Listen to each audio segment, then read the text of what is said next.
श्रीमद् देवी भागवत पुराण भगवती जगदम्बिका की स्तुति। हम लोग बार बार प्रणाम करते हुए जगदम्बिका भगवती के पास चले। मैं विष्णु और शंकर तीनों द्वार के पास जाकर विमान से नीचे उतरे। जब देवी ने हम तीनों को द्वार पर देखा तब वह मुस्कुराकर हंसने लगी और हम तीनों को तुरंत स्त्री रूप में परिवर्तित कर दिया। हम उत्तम आभूषणों से अलंकृत रूप वाली युवती बन गए। हमारे आश्चर्य की सीमा ना रही। हम उस देवी के पास चले गए। हम स्त्री रूप में थे। हम भगवती को प्रणाम करके उनके सामने बैठ गए। वहाँ देवी की हजारों सहेलियाँ विराजमान थीं। नारद, मैंने वहाँ जो अद्भुत दृश्य देखा उसका वर्णन करता हूँ, तुम ध्यान से सुनो। भगवती भुवनेश्वरी के चरण कमल के समान कोमल थे। उनके नख दर्पण का काम कर रहे थे। भगवती के नख में ही मुझे स्थावर जंगम सारा ब्रह्मांड, ब्रह्मा विष्णु महेश जमराज अग्नि वायु वरुण कुबेर त्वष्टा सूर्य चंद्रमा समुद्र पर्वत इंद्र अप्सराएं गंधर्व नदियाँ विश्वावसु चित्रकेतु तुम्बुरु नारद चित्रांगद श्वेत हा हा हूँ साध्य सिद्ध वसुगण अश्विनी कुमार पितरों का समुदाय ब्रह्मलोक बैकुंठ राक्षस उरंग किन्नर नाग शेष प्रकृति तथा पर्वत श्रेष्ठ कैलाश में सबके सब दिखाई पड़े। वही मेरा जन्म स्थान कमल था। उस पर मैं चार मुख वाला ब्रह्मा बैठा था। शेष शैया भगवान विष्णु दिखाई पड़ रहे थे।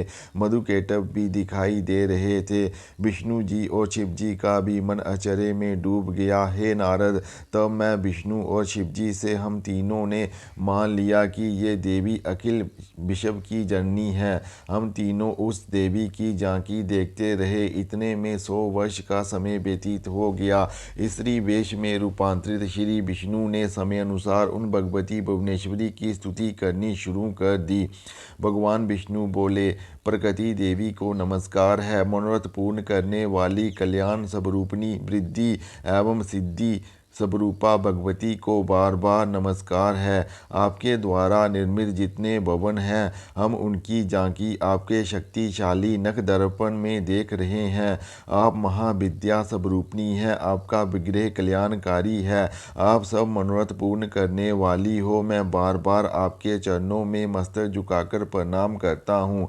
भगवान शिव शंकर स्तुति करते हुए बोले, देवी, यदि महाभाग विष्णु आप द्वारा ही प्रकट हुए हैं तो वह आपके ही बालक हुए। इसी प्रकार मैं और ब्रह्मा जी भी आपके ही बालक हुए। शिवे, समस्त विश्व की सृष्टि करने में आप बड़ी ही चतुर हो। हे माता, आकाश पृथ्वी जल पवन बुद्धि कर्मेंद्रियां ज्ञानेंद्रियां अग्नि मन और अहंकार ये सब आप ही हो। इस चराचर संसार को आपने ही बनाया है। हे माता, ब्रह्मा विष्णु और शिव का रूप धारण करके आप ही संसार को निर्मित करती हो। ब्रह्मा जी ने बताया। भगवान शंकर द्वारा स्तुति करने पर भगवती जगदम्बिका ने निर्माण मंत्र का स्पष्ट उच्चारण किया, जिसे सुनकर महादेव शिव जी को अपार हर्ष हुआ। भगवती जगदम्बिका के चरणों में सिर झुकाकर वह वहीं बैठ गए। मैं भी महामाया जगदम्बिका के चरणों में गिरकर बोला, हे माता, आप अखिल संसार की सृष्टि करने वाली हो। भवानी, आप एक हो, आदि शक्ति हो। समस्त सब तंत्र वेदों ने आपका ज्ञान कराया है। हे माता, आपके संपर्क से ही मैं ब्रह्मा सृष्टि की रचना करने में, विष्णु सृष्टि का पालन करने में और शिवजी संहार करने में समर्थ हैं। यदि आज हम आपसे अलग हो जाएं तो हमारी शक्ति कुंठित हो जाएगी। वेद कहते हैं, एक मेवा द्वितीय ब्रह्म है, तो क्या वह आत्मस्वरूपा आप ही हो या वह कोई और ही पुरुष है? मेरे इस संदेह का निवारण करने की कृपा करें। किसी महान पुण्य के प्रभाव से ही मुझे आपके चरणों की सेवा सुलभ हुई है। आप स्त्री हो या पुरुष, ये रहस्य भी मुझे विस्तार रूप से कृपा कर कर बतलाइए। श्रीमद् देवी भागवत पुराण जगदम्बिका के स्वरूप का वर्णन। ब्रह्मा जी ने बताया, इस प्रकार मेरे भगवती जगदम्बिका से विनम्र पूर्वक पूछने पर वह मधुर वाणी में बोली, मैं और ब्रह्म एक ही हैं। मेरे और ब्रह्म में जरा सा भी भेद नहीं है। जो वे हैं वही मैं हूँ और जो मैं हूँ वही वे हैं।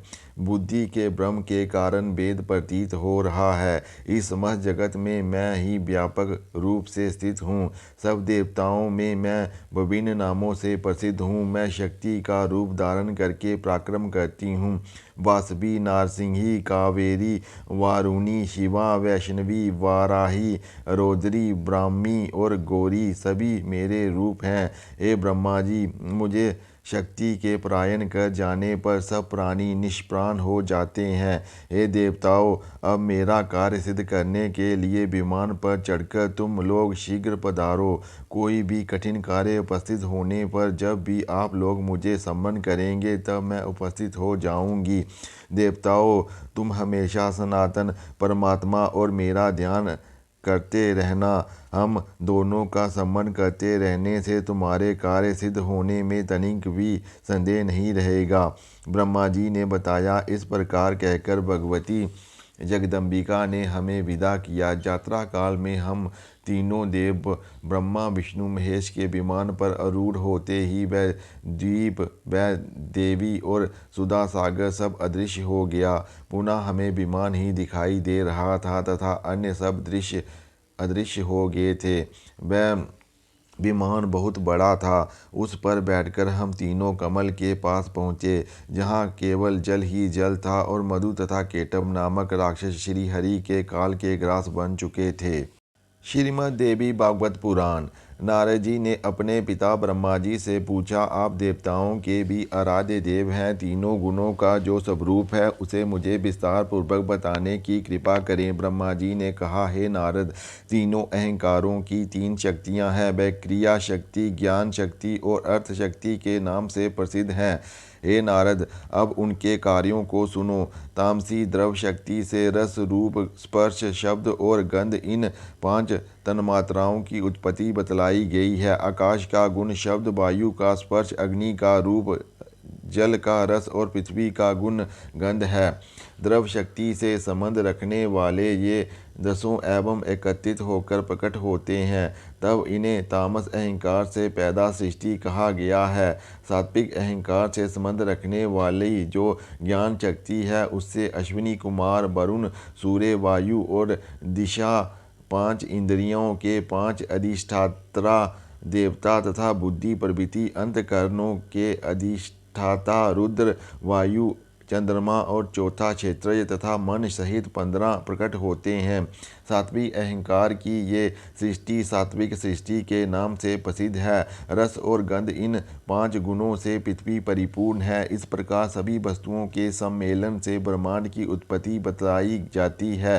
ये सभी जीव मिलकर ब्रह्मांड को स्थिर रखते हैं। ये 84 लाख प्राणी बताए गए हैं। व्यास जी कहते हैं, हे राजन, राजा जन्मेजय, मेरे पूछने पर नारद जी ने ये सभी प्रसंग विस्तार पूर्वक मुझे समझाए। वास्तव में जिसमें ये समस्त संसार व्याप्त है उसी परम शक्ति की आराधना करनी चाहिए।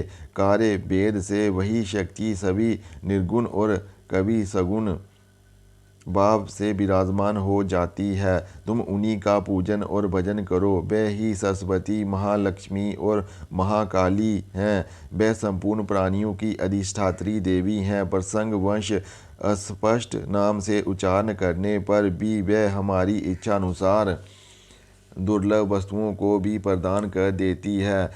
वन में व्याघ्र आदि हिंसक पशुओं को देखकर डर जाने से ए जो बिंदु रहित नाम का उच्चारण हो गया था। राजन, इस विषय में सत्यव्रत नामक एक मूर्ख ब्राह्मण का उदाहरण सामने आता है।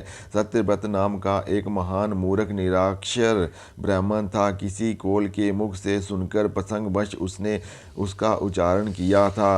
अनुस्वार उच्चारण उससे नहीं हो सका। केवल इतना ही उच्चारण उससे हुआ, फिर भी वह एक बड़ा भारी विद्वान बन गया।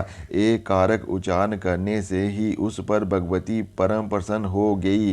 दया से ओतप्रोत रहने वाली उन भगवती परमेश्वरी ने उस मूर्ख ब्राह्मण को कविराज बना दिया।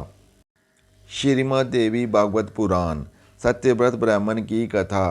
राजा जन्मेजय ने ब्याजी से पूछा, ये द्विज श्रेष्ठ ब्राह्मण सत्यव्रत कौन था? भगवती उससे इतनी प्रसन्न कैसे हुई? मुनिवर मन को प्रसन्न करने वाली ये कथा विस्तार पूर्वक सुनाने की कृपा करें। इस प्रकार राजा जन्मेजय के पूछने पर सत्यवती नंदन ब्याजी ने बताया, हे राजन, ये पुराण संबंधी पावन कथा मैं तुम्हें सुनाता हूँ।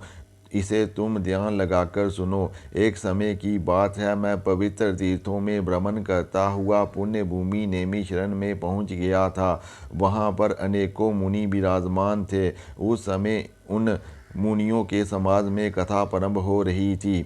ऋषि जमदग्नि जी ने मुनियों से पूछा, हे मुनियों, हमें किसकी उपासना करनी चाहिए? कौन सा देवता अभीष्ट फल प्रदान करने में समर्थ है? इस प्रकार मुनि श्रेष्ठ जमदग्नि जी के पूछने पर लोमश जी ने उत्तर दिया, हे मुनिवर, आपने जो प्रश्न पूछा है उस विषय में बताता हूँ, सुनो। सभी कल्याणकारी मनुष्यों को चाहिए कि वह महाशक्ति की उपासना करें। उनकी उपासना करने पर वह तुरंत वर प्रदान करने के लिए तत्पर हो जाती हैं। हे मुनिवरों, मैं एक परम पवित्र कथा सुनाता हूँ, सुनो। कैसे एक अक्षर के उच्चारण करने से ही ब्राह्मण ने मोक्ष प्राप्त कर लिया था। कौशल देश में देवदत्त नाम का एक प्रसिद्ध ब्राह्मण रहता था। पुत्र प्राप्ति हेतु उसने सविधि पुत्रेष्टि यज्ञ किया।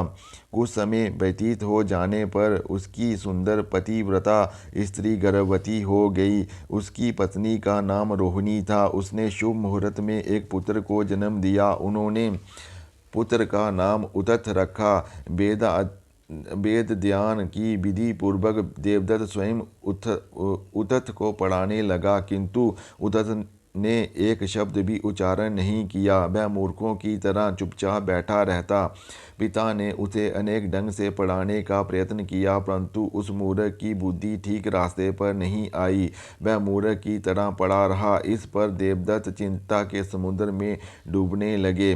प्रजाजनों तथा तपस्वियों में ये बात फैल गई कि उदत्त मूर्ख है। अब समस्त प्रजा, बंधु बांधव सभी उदत्त की निंदा करने लगे। इससे उदत्त के मन में वैराग्य उत्पन्न हो गया। वह गंगा तट पर एक सुंदर कुटी बनाकर रहने लगा तथा जंगली कंद मूल फल खाकर जीवन व्यतीत करने लगा। वहाँ मन और इंद्रियों पर संयम रखते हुए वह समय व्यतीत करने लगा। उसने एक इस नियम का पालन करना शुरू कर दिया कि वह कभी असत्य नहीं बोलेगा। इस प्रकार उस आश्रम पर उसका ब्रह्मचर्य पूर्वक समय का पालन करते हुए समय व्यतीत होने लगा। वह उदत्त ब्राह्मण ने वेदाध्ययन जानता था, ना जप ही देवताओं का ध्यान और आराधना कैसे की जाती है उसे इसका कुछ भी ज्ञान नहीं था। इस प्रकार गंगा के तट पर उसके 14 वर्ष व्यतीत हो गए। उसने ना कोई जप किया, ना कोई आराधना की और ना किसी मंत्र की जानकारी प्राप्त की। उस वन में रहकर उदत्त केवल समय ही व्यतीत कर रहा था, परंतु सारी प्रजा में ये बात फैल गई कि उदत्त मुनि सत्य बोलने के व्रत का पालन कर रहे हैं। कभी उनके मुख से मिथ्या वाणी नहीं निकलती है। एक समय की बात है, एक मूर्ख जंगली आदमी शिकार करते हुए उधर आ निकला। उस धनुषधारी किरात के वाहन के एक सुअर बिधकर भयभीत होकर भागता हुआ उदत्त मुनि के पास आ पहुंचा। उस सुअर पर मुनि की दृष्टि पड़ गई। दयालु मुनि के मुख से सरस्वती बीज ए का उच्चारण हुआ। वह मुनि उदत्त तो नितांत अज्ञानी थे। उन्हें सरस्वती बीज मंत्र का कोई भी ज्ञान नहीं था, किंतु सुअर का घायल देखकर अचानक उनके मुख से जे उच्चारण हो गया। वह सुअर आश्रम में एक सिदन याड़ी में छिप गया। इधर वह किरात शिकारी कान तक बाण को खींचे हुए उदत्त मुनि के सामने पहुंचा। उसने उदत्त को नमस्कार किया और उनसे सुअर के विषय में पूछताछ करने लगा। व्याघ्र के पूछने पर उदत्त मुनि के मन में तरह तरह के प्रश्न उठने लगे। वह सोचने लगे, यदि मैं ये कहता हूँ कि नहीं देखा तो इससे मेरे सत्यव्रत नष्ट हो जाएगा, परंतु अंत में वह सोचने लगा कि सत्य हो या असत्य, मैं ये भी नहीं कहूँ कि बाण से विदे हुए शरीर वाले सूअर को इधर जाते हुए देखा है। ये ब्यादर तो उसे मार ही डालेगा। इस धर्म संकट में फंसे उद्धत सोचते रहे, परंतु कोई निर्णय ना कर सके। जब मुनि उद्धत ने घायल सूअर को देखा था, तब अचानक उनके मुख से एक शब्द निकल पड़ा था। ये भगवती का बीज मंत्र है।